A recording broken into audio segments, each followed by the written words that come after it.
Черные кошки Истори вызывают особенные эмоции. Одни люди их боятся, считая предвестницами несчастий или даже пособниками нечисти, ведьм и колдунов. Другие же, наоборот, видят в этих животных талисманы удачи. К примеру, в Англии случайная встреча с черной кошкой считается хорошим знаком. Столетия назад английские моряки привезли эту примету с собой в Новый Свет. И сегодня многие американские моряки заводят черных котят в качестве талисманов. Но герой этой истории, мечтавший о поступлении на военную службу на флот, не искал такого котенка специально. Особенная черная кошка появилась в его доме почти что случайно. Эрин Нимрихтер, мать-одиночка, воспитывающая сына Макса, который мечтал о поступлении не в колледж, как многие подростки, а на флот. В их доме не было животных, и Макс думал о том, чтобы завести питомца. Ему казалось, что их маленькой семье необходимо такое пополнение. Эрин не была в восторге от этой идеи. Она знала, что дата, в которую сын уедет из дома, приближается с невероятной скоростью. А когда это случится, она останется одна и ей придется заботиться о заведенном им животном. Эрин этого не хотела. Долгие годы Макс соглашался с матерью, но однажды ему в голову пришла мысль о том, как ее можно переубедить. Он постарался объяснить Эрин, что кошка не требует особого внимания и является самостоятельным животным. Более того, когда он уедет из дома, усатый четвероногий друг составит Эрин компанию. Ей будет не так одиноко в опустевшем доме. Парень привел немало убедительных аргументов, его мама сдалась, согласившись завести животное. Макс и Эрин не искали животное, придирчиво рассматривая фотографии или разыскивая заводчиков высокопородистых котят. Они знали, что в их родном Кливленде немало брошенных и бездомных кошек, которым нужны любящие хозяева. Поэтому мать и сын искали информацию об адресах приютов для животных. Эрин не была готова везти через весь город животное, она хотела, чтобы расстояние от приюта до их дома было минимальным. И, к ее удивлению, такое пристанище для бездомных животных нашлось. Кливлендская лига защиты животных располагалась поблизости, и именно туда и отправились в выходные мать и сын. Отправившись в приют, Эрин и Макс не имели никаких представлений о том, каким именно будет их домашнее животное.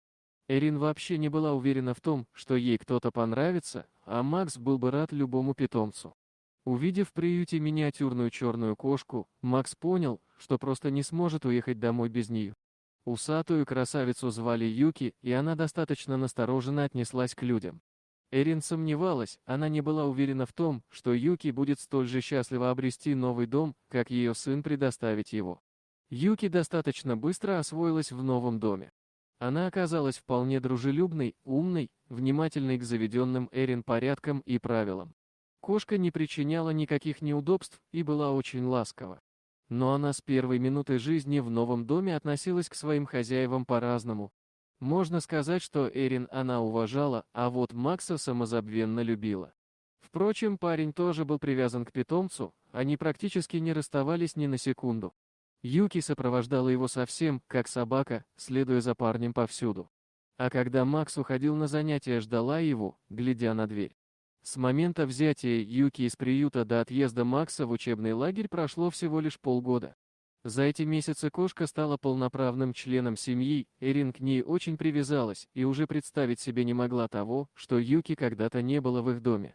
Разумеется, по мере приближения даты отъезда сына, женщина начинала волноваться все больше. Ее переживания касались уже не только предстоящей разлуки с Максом, но и того, как кошка перенесет это расставание. Ведь, хотя Юки была всеобщим домашним любимцем, сердце животного всецело принадлежало Максу. Когда Макс уехал, Юки вновь осталась одна. Разумеется, у нее был дом, вкусная еда и заботливая хозяйка Эрин. Но горячо любимого хозяина рядом больше не было. Юки очень тосковала, она часами лежала на подушке Макса и смотрела на входную дверь. Эрин тоже сильно скучала по сыну, ведь они впервые расстались надолго. Женщине очень не хватало горячо любимого ребенка, она повесила на стене в комнате большую фотографию своего мальчика, для того, чтобы создать иллюзию его присутствия. После нескольких недель, в которые Макс отсутствовал дома, его усатая любимица словно поняла, что хозяин не вернется в любую минуту. Она перестала поджидать его у входных дверей, начала все чаще прогуливаться по дому и заглядывать в комнату Эрин. Однажды женщина заметила некоторую странность в поведении кошки. Юки задерживалась на комоде перед фотоснимком, который повесила Эрин. Она подолгу рассматривала фотографию, трогала изображение лапой. Эрин подумала о том, что Юки узнает на фотографии Макса. Но возможно ли это? Женщина решила провести эксперимент. Дождавшись момента, в который кошка не могла видеть ее действий, Эрин заменила снимки, переместив фотографию сына в другое место. Каково же было ее изумление, когда кошка нашла фотографию и уселась перед снимком. Сомнений у Эрин не осталось. Юки действительно узнает Макса. Женщина решила, что нужно что-то делать. Она опасалась того, что у Юки разовьется депрессия. Близилось время окончания пребывания Макса в учебном лагере и его возвращения на базу. А это означало то, что Эрин могла навестить своего ребенка. Женщина решила, что возьмет Юки с собой. Но для посещения военной базы с животным требовалось оформить специальное разрешение. Занимаясь этим, Эрин узнала о том, что сможет приехать с кошкой только, если питомица будет в переноске. У Юки никогда не было уличной клетки, у нее был только поводок. Эрин отправилась за переноской, и ее внимание привлек необычный рюкзак для животных. Он был красивым, легким и, что самое главное, его не нужно было носить в руках. Таким образом, у Юки появилась переноска, она вместе с Эрин отправилась на военно-морскую базу. Макс тоже очень скучал по своей питомице. Парень опасался того, что кошка его совсем забыла.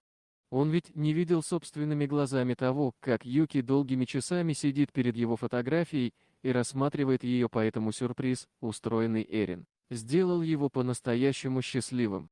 Разумеется, радовалась и Юки. Но время визита пролетело очень быстро, Эрин и Юки пришлось возвращаться домой. Женщина очень не хотела, чтобы кошка проводила свои дни, рассматривая фотоснимок. Она решила встряхнуть Юки. Но одно дело желание эмоционально встряхнуть кошку, а другое воплощение этого намерения в реальность. Эрин долго размышляла о том, как ей повлиять на настроение питомицы и избавить ее от меланхолии. Заехать в магазин и приобрести игрушки. Но ведь Юки уже давно не котенок, вряд ли такая мера окажется эффективной. В момент размышлений взгляд Эрин упал на переноску-рюкзак. Женщина решила его использовать. Она стала брать кошку с собой повсюду, куда могла. Таким образом, дни Юки перестали быть однообразными. Кошка сопровождала хозяйку в магазины, в кафе, даже в кино. Досуг Эрин тоже изменился, она стала выходить на прогулки в парк, вместо того, чтобы проводить вечера в пустом доме. Разумеется, гуляла она с Юки. Потом Эрин заметила то, что Юки любит смотреть в окно, и приобрела для нее специальное сиденье. А однажды в канун Хэллоуина женщина решила опубликовать в Инстаграме снимок с Юки. Ведь кошка черная, так почему бы не сделать фото в духе праздника? Таким образом, у Юки и Эрин появилось общее хобби. Юки понравилось фотографироваться. Эрин показывает ей снимки, они вместе выбирают самые удачные. Кто знает, может быть, Юки на самом деле понимает, что именно показывает ей Эрин. Дорогие друзья! Если вам понравилось видео, поставьте лайк, а также подписывайтесь на канал, где найдете еще много интересного.